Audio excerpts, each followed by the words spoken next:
আমিরুল ইসলাম খান, তিনি ছিলেন সিনিয়র সচিব জননিরাপত্তা বিভাগ স্বরাষ্ট্র মন্ত্রণালয়ে। তার নেতৃত্বে সেখানে এসে জনগণের নিরাপত্তা দূরের কথা, যে জনগণকে হত্যা এবং গুলি এবং তাদেরকে গুম করার পিছনে এই ফ্যাসিস্ট সরকারের সহযোগিতা করেছিল সে।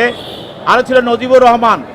এই নজিবুর রহমান আপনারা জানেন সে এনবিআরের চেয়ারম্যান ছিল, এবং ওই যে ছাগল কাণ্ডে আপনারা জানেন যে ছাগল নিয়ে যে মতিউর রহমানকে ধরা হয়েছিল, সেই মতিউর রহমান ছিল তার একান্ত সহচর, এবং তার মাধ্যমে সে হাজার হাজার কোটি টাকা তারা এই এনবিআর থেকে তারা ইনকাম করেছে এবং বিদেশে পাচার করেছে।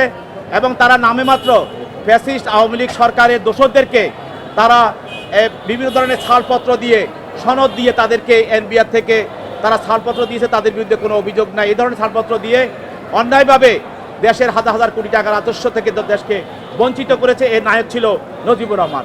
এই দুজনকে একটি হত্যা মামলায়, পল্টন থানার একটি হত্যা মামলায় বিজ্ঞ আদালতে উপস্থিত করা হয়। তদন্তকারী কর্মকর্তা তাদের জন্য 10 দিনের রিমান্ড প্রার্থনা করেন।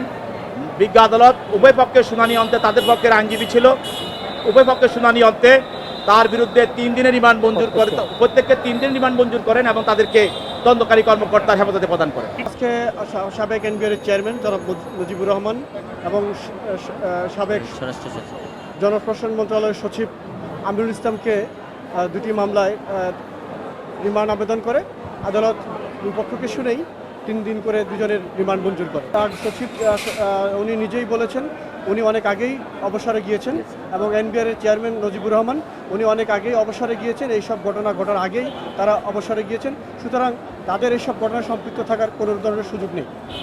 আমরা রায়ের প্রতি সংক্ষুব্ধ এবং পরবর্তী আমরা উচ্চ আদালতে যাব। আমরা আশা করি যে উচ্চ আদালতে আমরা ন্যায় বিচার পাবো। আমরা এই রায়ের প্রতি উচ্চ আদালতে আমরা আপিল করব। আমরা আশা করি ন্যায় বিচার পাবো।